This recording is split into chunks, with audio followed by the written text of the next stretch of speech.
as we get into our superlatives coming out of week 6, I feel like one of the awards should be called Cream of the Crop Rises to the Top. I think that should be a weekly award. Do you have one that would fit into that label? Oh, no, I don't. Come back to me, and I'll think about that a little bit. All right. I'm not ready for that yet. Yeah, you know what? I don't either, because most of mine are focused on negatives. Although, let me start with the Bears. Yeah. It's been an hour since we've spoken about the Chicago Bears, and I don't know. Maybe we should give them cream of the crop rises to the top. They're 5-1. Yeah. Right. I'm and it's just this. They're just kind of there, and we expect them to lose, and they don't. And yeah. And it's I don't get it. I mean, it's what happens when you have a great defense. Yeah. But we still look at them and we're like, here they are. It's not. There's no style points with the Bears. There's no, and at least like to me, they're finally embracing what they are. That's where I kind of like what I'm seeing by the Bears. I think they finally realized, like, what? Listen, we're never gonna have a great offense. Let's just be somewhat good, not turn the ball over. Our defense is really good. I mean, it's dominant, like you said. They've been a little fortunate with their schedule, as we've seen, but they answered those questions with a win against the Bucs, where I think that silences that in Carolina and the way that looks. So the Bears are going to be in this. As long as they aren't stupid on the offensive side of the ball, you could see their defense is going to keep them in a game versus any team in football, because they really got it all. I should have made the Bears the best bet last week, because when I saw they were underdogs, it's like, this is it. This is the formula. This is the recipe. They're going to be upset. And there's an energy to this team that is unexpected. Here's Nick Foles after the game, and I don't think we've ever seen Nick Foles like this, even after he won Super Bowl 52. Have a listen. Well, I first say, would you rather lose pretty or win ugly? I think that we'd rather win ugly. I think that's the common thing. So I think it tells you a lot about our team. Is this who we are offensively? We want to improve. We want to get better. We want to have rhythm. But ultimately in the NFL, it's about winning games. It doesn't matter how you do it. It just matters that you get it done. If you put up 50 points and you lose a game, those 50 points don't mean anything. So right now we're winning games. We're playing together as a team. We can improve. I think that's exciting. If we were winning these games and playing perfect and they were this tight and we're playing perfect, what do you do? Where do you improve? I mean, then we're sitting here as like, man, I guess when we just, play those teams, it's just not going to happen. Well, right now we have a lot of areas to improve offensively once again, but we are figuring out ways to, score and get points and move the ball and do those things. We can fix what we're doing. It doesn't happen overnight. Offenses don't get fixed overnight. And sometimes they don't get fixed throughout the course of years. You've seen in the NFL, there's been teams that have been bad offensively for a very long time. We're not one of those teams. We're a team that's young offensively. We're growing. We're getting to know each other. We're figuring out who we are, and we're doing it at the right time. And as a team, we're winning these games. And I think that's what's important. Now, we're not going to get complacent and say, hey, man, we're 5-1. This is it. No, like we're sitting there in the locker room after the game talking through it. Hey, we got to be better here. This is what we got to do here. Communication here, route running here. Hey, we got to be able to run the ball here. We know that. I know you're all going to ask those questions. We know that. And that's what's exciting, because we don't have to have y'all say, like, hey, you doing this? Hey, we know. But we also know that we're going to improve because we believe in one another. And that's what great teams do. Great teams find a way to win a game. Bad teams win with prettiness. Great teams win no matter how it takes. So I'm proud of our guys. I think we're continuing to improve. Are we where we want to be? No, we're not where we want to be. But I'm excited about our offense. I'm excited about the guys that are there. I like the communication that's happening on the sideline. I love the passion of the players. Most important, they care, and we're bonding. We're getting to know each other. That's football. Like, you don't just go out there and play football. You got to care about the man next to you to make those plays. So I like where we're at. I know we're going to improve. I believe in our staff. I believe in our players, and I'm really grateful to be a part of this organization. Probably one of the longest quotes we've ever played during the show, but that's like, what happened to Nick Foles? Who's that guy? That guy is engaged. He's locked in. He's excited about this team. Unlike most people, I mean, there's a nastiness, there's an edge, not in a mean way, but there's just something there. Yeah. The chip on the shoulder that's never going to go away, and they're going to need it, Chris. Next week, Monday Night Football at the Rams. The following week, the Saints. The following week at the Titans. Then they get a bye week against the Vikings. Then they get their real bye week, and then they have to go to Green Bay for Sunday Night Football. So They've got some tests coming up that could eat into that 5-1 schedule. But like I said last night, if you're 5-1, you go 5-5 the rest of the way. You're 10-6. You're in the playoffs. That's right. They just have to go 500 the rest of the way, and they're in. And I think I think first off, Nick Foles, what he just said there, that was awesome. I mean, it really was. I think he's going. I've had enough. I got to take leadership of this offense and be a voice for the team here a little bit, because he's probably hearing some of the same things that everybody's talking about. Oh, it's ugly. What's going on? Hey, this is the way they are as a football team. And he's right. They're still growing and coming together as far as what they want to do on the offensive side of the ball. There's obviously area to improve there, and that's encouraging when you're 5-1 and you go, man, we haven't really played a complete football game yet, and here we are. But I do think that he, just within that answer, that to me is like why you make the switch. He understands the full scope of the team and the organization and where they're at. And he gets where the offense is at, and he understands that defense is amazing. And I think he's just going to go, okay, if I got to be a game manager per se and just, be a little more conservative and protect the football and just make a play here or there to win a football game, he's got no problem with that. Just like we saw last Thursday night against the Bucs game too, that was ugly. But like in the 2 or 3 biggest drives of the game, he kind of willed the team down there, as ugly as it might have been. Oh, slam that one in there, get it in there. He did the same thing yesterday. Some ugly field goal drives, but they kind of keep it going, and that's where he's special and unflappable that way as far as a quarterback is concerned. The thing that cracks me up about him, like he slips into that mode where everything's working and there's an urgency, like to get as many yards and points as possible before it's like a Jekyll and Hyde thing. Like he goes back to being a guy who isn't as effective, but he's still good enough. Right. But those moments where he slides into the zone feel temporary, but you get enough points out of it, you end up winning games. And even though the one loss the Bears have happened when he was the starter, they've done very well since then, and they're on their way. It's going to be a real test coming up, starting next Monday night against the LA Rams. All right, Chris, what do you have? I think I got to give the I forgot we were in superlatives there. We talked about the Bears so much. The shh award. And I'm going to give that to Phillip Rivers for his performance yesterday, because that game, of course, started out shaky, and the Bengals got out to a really good lead. I mean, that Colts defense that I was so impressed by, man, the Cleveland Browns tear them up, and then Joe Burrow comes out yesterday and making plays all over the field, just moving the ball up and down. You're going, whoa, what's going on? Colts couldn't really find their rhythm, but Rivers, just as the game went on, just slowly wore them down and made a lot of big-time throws. I mean, his ability to throw like 15 and 20-yard crossers and drop them into these little windows and things like that, really, really impressive that way. And they did not panic being down. What was it at one point? 21-0. That's why you got Phillip Rivers right there for that type of game. Asleep at the wheel against the Bengals. We should beat them. Oh, crap. Things aren't going well. We need a quarterback that can kind of execute a hurry-up offense and start making the plays. Phillip Rivers came through in the clutch in a big way for them yesterday.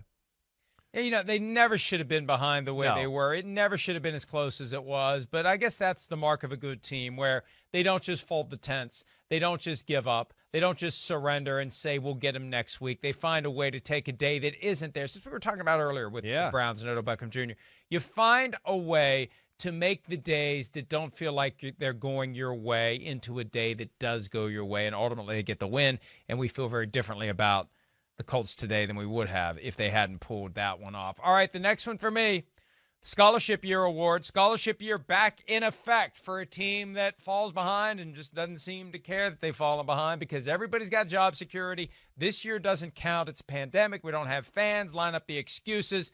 It's the Minnesota Vikings. Kirk Cousins, they're stuck with him through 2022. And right out of the gates, I knew it. The first throw of the game, intercepted. That's it. Falcons are going to win. Boom. That's it. I knew it at that moment. And to their credit, the Falcons did not do what they normally do. We'll talk more about that coming up. But the Vikings, Cousins gets the new contract. Dalvin Cook gets the new contract. Mike Zimmer gets the new contract. Rick Spielman gets the new contract. Nobody's getting fired after this year. They can be as bad as they want to be this year. Nobody's getting fired. Next year, maybe they'll be on the hot seat, but next year's next year. We got to get through 2020 before we worry about 2021. And I just think that all of the various factors have come together when you throw in the pandemic, Chris, where I feel like the Vikings lack that desire to go out there and win consistently. There's something's missing there. And I think when you have that many key members of the team that are on scholarship this year, that's what you get. And maybe next year they'll be better, but that doesn't matter when you're trying to get through this year. No, well, it definitely doesn't. And when you turn over the ball like that early on in the football game, it's so hard to overcome it. I don't care who you're playing. And the Falcons still have offensive weapons. But I hear what you're saying. Hey, my big thing was the Minnesota Vikings. What's disappointing, where I just look at it and go, is that they let the Seattle Seahawks beat them twice. That's just the way the game looked to me. It was one of the things I said early on in the meeting room yesterday when all of us were watching the game. I just went, oh, they got hangover from the game last week where, man, they knew they blew it. They should have won the game against the Seahawks, had the 4th and 1, big hole, whatever, blew all these opportunities to where it just looked like it affected their psyche or the way they played, against the Atlanta Falcons, who, played motivated football. Yeah. Raheem Morris, he's great friends with Mike Tomlin, and because he's got this great personality, and you could see at least Atlanta played with energy, and there was some fire, and they were flying around that way yesterday. So good for them, certainly. But, yeah, that's just like. Let me ask you a question. Yeah. Because I heard you say it yesterday, and I agree with you. They let what happened in Seattle affect and infect the team this week. Whose job is it to keep that from happening? I'm not being sarcastic. No, yeah, I got you. Whose job is it to keep that from happening? Yeah, I mean, that would be, to me, the head coach. I mean, that was where that would start. That would be one of those things where that's such a big loss. It's such a downer. You got to realize that your team probably is going to sulk a little bit for 24 hours, and your coach, you got to almost make a point like Wednesday morning. This is like just my experience, a few times where you lose a game like that that's heartbreaking. The coach has got to come in there and pep everybody up and really keep them on task and have a message for the week to kind of get that in the rear view mirror, that bad taste out of our mouth. I don't know what happened there, but that's usually how, I saw it play out in my career.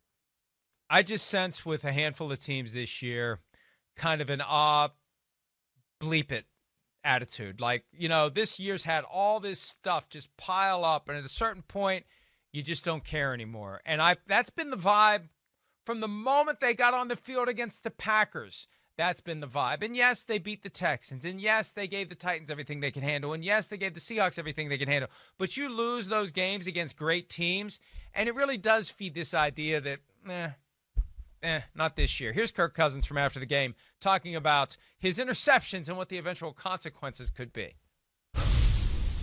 You just have to play well, in this business. And the reality is if the pace, that I'm on in terms of the interceptions, if that were to continue, I won't finish the season.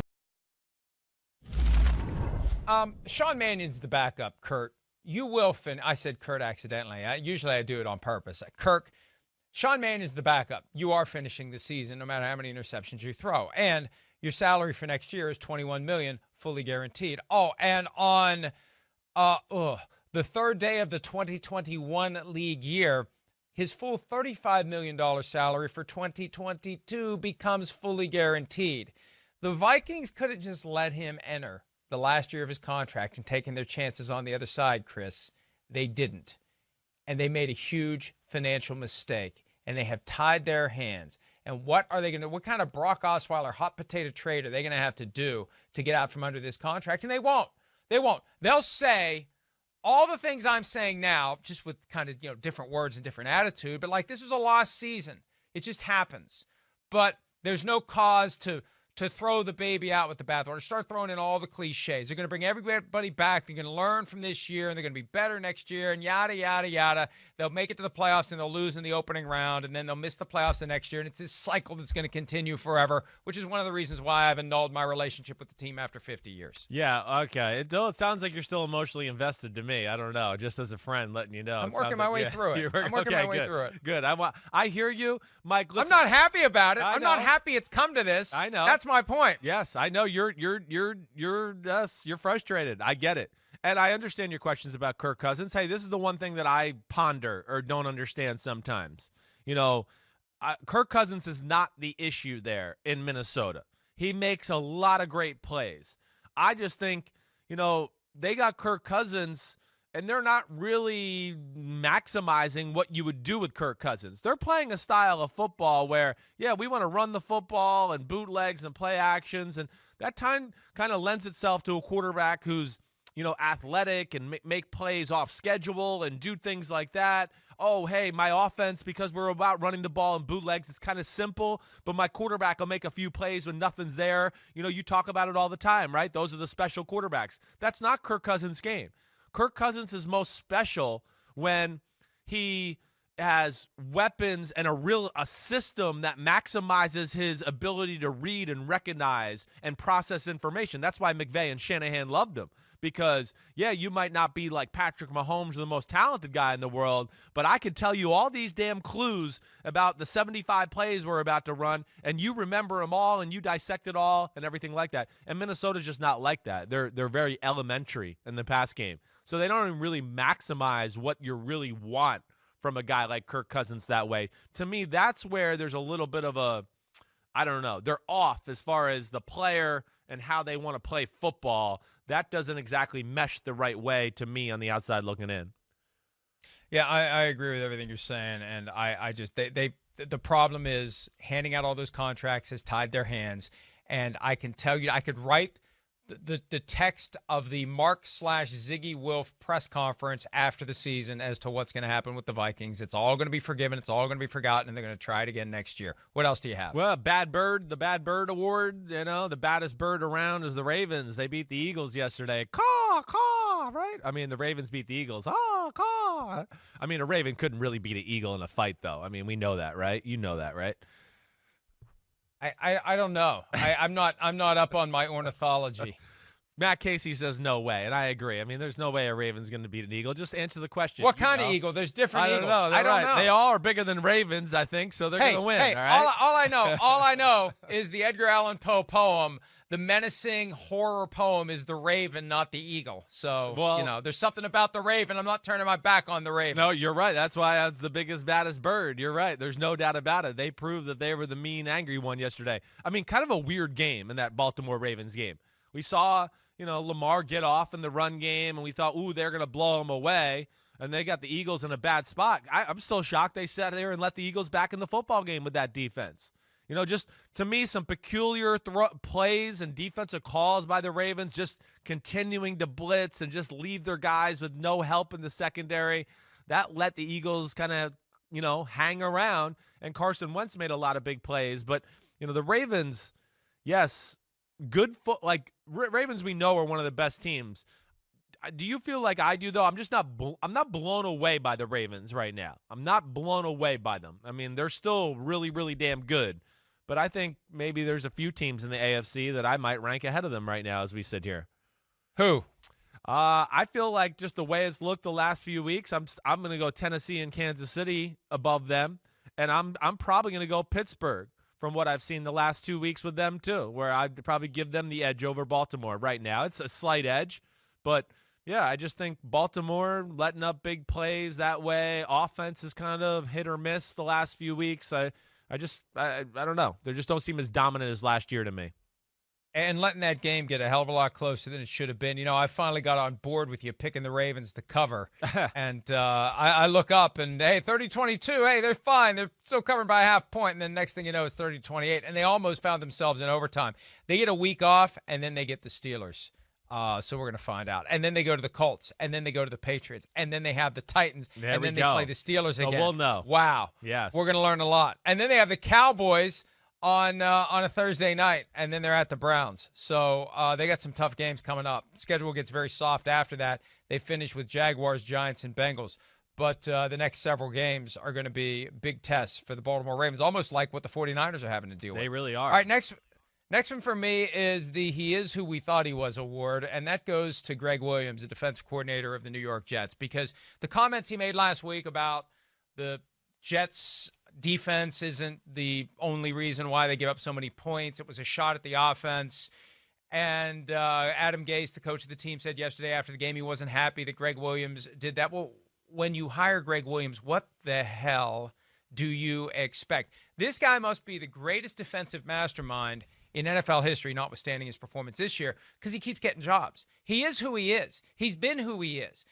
An objectionable person, a guy who was running bounties in every locker room that he was in. The NFL didn't go down that rabbit hole, but you had people coming. He got sued by somebody who got injured when he was running a bounty in Washington, allegedly. I don't know that we need to say allegedly. We know it. He got busted for it. He got suspended for a year. He submitted an affidavit ratting out Jonathan Vilma as part of the. I mean, it's just amazing that the guy still keeps finding jobs. And when you hire him, you know what you're getting yourself into. You know what you're getting yourself into. So I can't really feel bad for Adam Gase because he hired the guy. Yeah, but so did he? Didn't we hear a lot of conversation that there was a? No, okay. I mean, you know better than me. I'm just saying that was that talk, right? That was kind of, he was forced on him a little. I just remember that. I don't know that either, though. But regardless, look. Well, then the Jets got whoever it was that made the decision to hire Greg Williams got who they should have expected to get, and it was not good yesterday for the Jets. And one of the reasons, if you've got this friction with Greg Williams and Adam Gase, is that going to make it any easier to go down to Miami and be competitive? No. I thought they had a chance. I thought they'd cover. They didn't score a point. The point differential. You see the look at that. That's the George Costanza trifecta. The bag over the face, the mask over the bag, and drinking the beer. Got a mask under the bag too. I see it there. He's good. And the mask is it's the what is it when it's for? Is it a quinella? I don't know. I don't know the horse racing terms. Is it quinella? Quinella means something. I don't know. But anyway, the Jets are horrible. The Jets are horrible. Yeah. And I feel bad for Adam Gase. I feel like he is caught in a vortex that he just can't get out of. And at this point, I would want to be fired. I would want it to end. They've given up. Their point differential is -110. They're on pace to have the worst point differential in league history. They're on pace to be one of the worst teams in league history. And this is one of those where I don't know how you get off the ride. You just yell, "Stop the ride. I want to get off." But if I was a Jets fan, I'd want to get off the ride. If I was Adam Gase, I'd want to get off the ride. If I'm Greg Williams, I'd want to get off the ride. Maybe the best way Gase could get back at Williams is just walk away. Provoke his firing so he gets his severance and let Williams take over this mess for the rest of the year. Good luck, Greg. Yeah. Have fun. But it's just it really is. We know they're rebuilding and it's going to take some time. You can't be this bad and expect to not have everyone get fired eventually. No, you're right. I mean, you're hoping for like a Dolphins-like rebound like we saw last year at the end of the year, but I think there's way less of a chance of that happening. You know, the Dolphins still had playmakers, still had one of the best corners in football in Xavier Howard. And, Parker, Devontae Parker was one of the best receivers in football last year. I mean, there was something to latch on to, let alone like the Dolphins where last year I think we were also sitting there going, I don't know if they'll win a game this year. At least there was something about the future. They were trading away assets and doing things to where you were going, man, they got a lot of great picks coming their way, though, so they might be able to do this. The Jets, there's like zero silver lining. Zero. I don't know what to look at. You don't know what to point to. I like what they did in the draft, but other than that, there's just nothing to latch on to as far as, this is a bright spot of the team, or this player, he has a chance to be a superstar. There's none of that across the board. And then here they are with a quarterback in Sam Darnold where, what is this, year 3 for him? And we're talking if they go 0-16, they're going to draft Trevor Lawrence, which they probably should. 4, sorry, you're year 4. You're year 4. No, it's year 3, 18, 19, 20. Yeah, I'm getting my math wrong. It is year 4. 18, 19, it's 3. It's 4. Tom, this is what you do. I'm sorry, I miscounted. It's 3. Sorry, I miscounted. It's 3. You're it's wrong. 3. Yeah. It's 3, it right? Is 3. Okay, that's what I'm saying. you. I acknowledge it. Good. I acknowledge it. I was wrong. But that just tells Tom, you where they're it's at. Not that hard. That's where they're at. When you have a top 3 quarterback draft pick, and then here we are going to be 4 years later, they're going to talk about taking the number 1 pick, Trevor Lawrence, for Clemson, if he comes out, if he's crazy enough to want to come out and be drafted by the Jets. How about this? Next week, Buffalo Bills. Week 8, at Kansas City Chiefs. Week 9, Monday Night Football. Chris Berman better go back to Canada and get more do's for this one. Jets at Patriots. Monday, or Patriots at Jets, not that it matters. Seeing Ghosts Part 2. And then the bye week. I would be stunned, first of all, if they win any of those games. Yeah. And I will be beyond stunned if Adam Gase has his job the day after, if he makes it that long.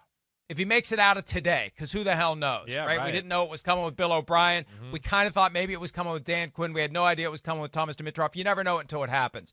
But if he loses these next 3 games, how is he, Chris, how? And I would want to be, please put me out of my misery. Please. Well, it seems inevitable. Like, I mean, it's going to happen. And you're right. I just, where are we going? At what point do they just want to go, all right, it's over.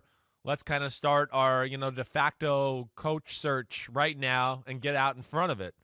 And I think that time is probably coming here in New York, sooner rather than later. And here's the thing. Who you gonna attract to come coach that mess? Unless you have Trevor Lawrence. That's the only way. I know. All right, you got one more? Well, I mean, if we're going to talk about one crappy team in New York and give them love, let's talk about the other crappy team that actually won the game. All right? Big Blue Wrecking Crew. Woo, woo. Yeah, I'm giving the Big Blue Wrecking Crew to the Giants because of that defensive touchdown they had. Ugly game. One of the ugliest games to watch yesterday altogether. Daniel Jones made a few good plays with his legs, did stuff like that. Big touchdown pass to Darius Slayton. But the game was deadlocked, 13-all, as you know. And there's the Washington team driving down, getting close to field goal territory. They get the big strip sack fumble. Kyle Fackrell gets it. And then Tay Crowder picks it up. For a game that there wasn't a lot to talk about or anything like that, that was a big play and a big moment. Good to see Joe Judge get off the schneid, get his first career win, all of those things. Happy for my New York football Giants. Yeah, but you know what it means? You know what it means, Chris? Yeah. It means the Washington football team is going to have a higher spot in the draft order now. It's the Chase Young Bowl all over again. They're going to get some other guy that's going to help them get better because they lost a game to the Giants that nobody's going to remember a year from now. Well, don't worry. The Giants will lose their fair share and jump back into this conversation. Don't you worry. They'll make it competitive. It's a lot more football to go. Fortunately for the Giants, they don't play the Jets this year, which would guarantee a second win for the best team in New York. Now clearly the best team in New York Buffalo's because the they best actually team in have New York. a win. Buffalo's. Well, you know yes, what I mean. I know what you mean. New York City, yeah. New Jersey, whatever. All right, let's. Hi, I'm Mike Tirico, and thanks for watching. Make sure to hit subscribe for the latest news and highlights from NBC Sports.